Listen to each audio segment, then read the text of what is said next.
चलिए तो अब हम क्वेश्चन नंबर 8 करने की कोशिश करते हैं। इसके पहले वाले वीडियो में हमने समझने की कोशिश किया था क्वेश्चन नंबर 4 और क्वेश्चन नंबर 7। अब हम इसमें क्वेश्चन नंबर 8 को समझने की कोशिश करते हैं। सबसे पहले देखते हैं कि क्वेश्चन क्या है। राइट, देखिए एक एपी में 50 पद हैं।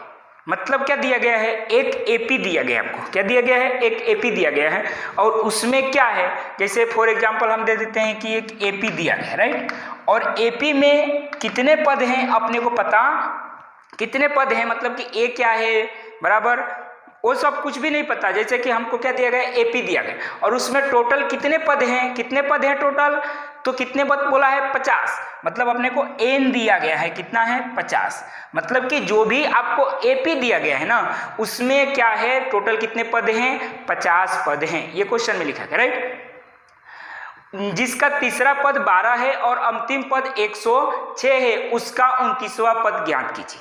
राइट, इंग्लिश में है कि n a consist of the 50 term of third term is 12 and last term is 106, find the 29 term।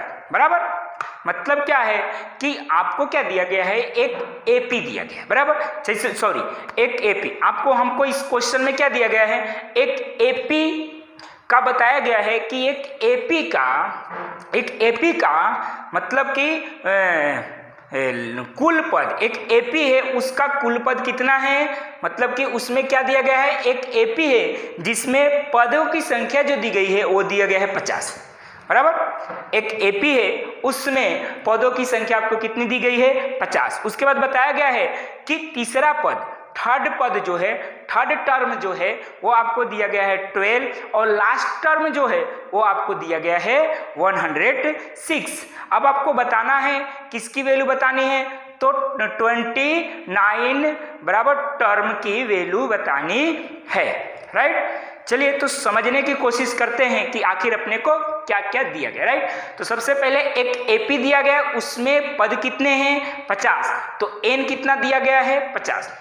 बराबर, उसके बाद क्या दिया गया आपको, थर्ड पद। बराबर, मतलब कि तीसरा पद की वैल्यू दी गई है 12। बराबर, तो हमने अभी इससे पहले वाले क्वेश्चन में ही पढ़ा था कि जो चीज की वैल्यू दी गई हो ना उसी का हम फॉर्मूला रखेंगे। तो सबसे पहले हमने को क्वेश्चन में क्या दिया गया है, ये रहा आपका तीसरा पद, कितना दिया गया है, ये रहा थर्ड टर्म, कितना दिया गया है 12। तो हम थर्ड टर्म सबसे पहले लिखेंगे, तो T3 लिख दिया, T3 इज इक्वल टू कितना दिया गया है 12, तो यहाँ 12 लिख दिया।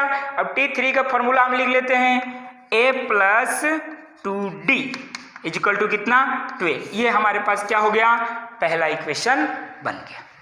बराबर, उसके बाद बोला है कि और अंतिम पद, बराबर मतलब कि लास्ट वाला जो पद है वो कितना दिया गया है आपको, 106 दिया गया है। लास्ट वाला पद की वैल्यू कितनी है, 106 है।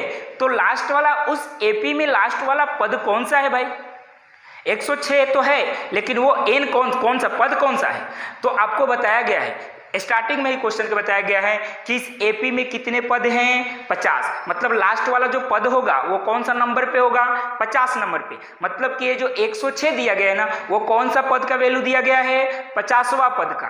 तो हम यहाँ पे लिखेंगे T50 इज इक्वल टू कितना, 106 हो गया।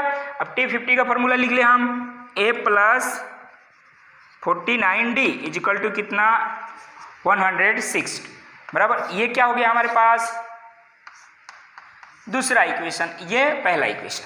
बराबर, हमने जैसे पिछले वीडियो में सीखा था वैसे ही हमको क्या करना है, यहाँ पे ये दोनों इक्वेशन को क्या कर देना है, माइनस कर देना है। यहाँ लिखेंगे समीकरण 1 माइनस समीकरण 2 हो गया।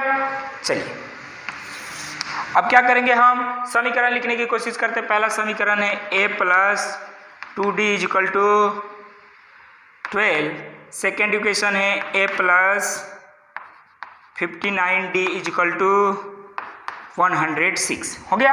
अब क्या करते हैं, इसको माइनस कर दें। माइनस करेंगे तो इसकी सिंबल बदल जाएगी, यहाँ प्लस है तो माइनस, यहाँ प्लस है तो माइनस, यहाँ प्लस है तो माइनस। ये माइनस और ये प्लस कट गया, इसको माइनस करेंगे तो क्या आएगा, माइनस में 47d इज इक्वल टू, अब इसको हम माइनस करेंगे तो क्या हो जाएगा, इसको हम माइनस करें तो 4 9, ये माइनस में आ जाएगा, क्या आएगा आपके पास 4 9 बराबर, मतलब कि 94 बराबर। अब d की वैल्यू निकाल ले, d इजिकल टू इधर क्या है 94 बराबर।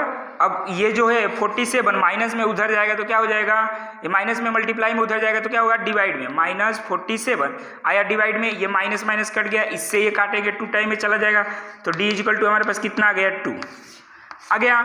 अब d की वैल्यू क्या करेंगे, किसी भी इक्वेशन में हम पुट कर देंगे तो क्या आ जाएगा अपने पास, a की वैल्यू आ जाएगा। तो यहाँ पे लिखेंगे d का मान समीकरण 1 में, किसमें रख दे, 1 में रखने पर बराबर, किसमें रखना है, समीकरण 1 में रखना है। समीकरण 1 यहाँ पे लिख देते हैं, a प्लस कितना है 2d इजिकल टू 12।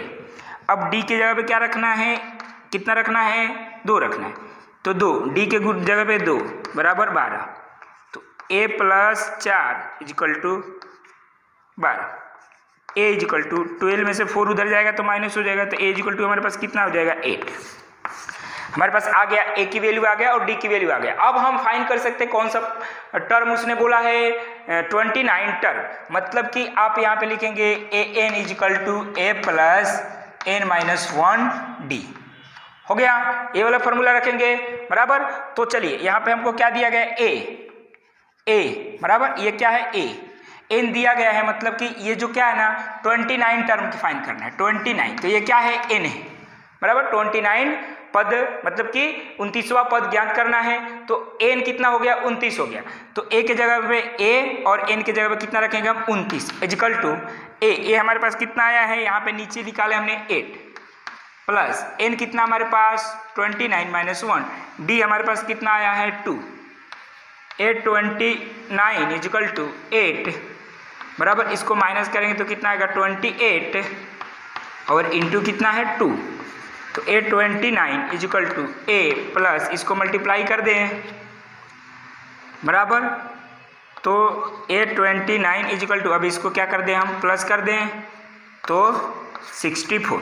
इस प्रकार से हमारे पास 39 मतलब कि 29 टर्म की वैल्यू आ गई, कितना हमारे पास 64।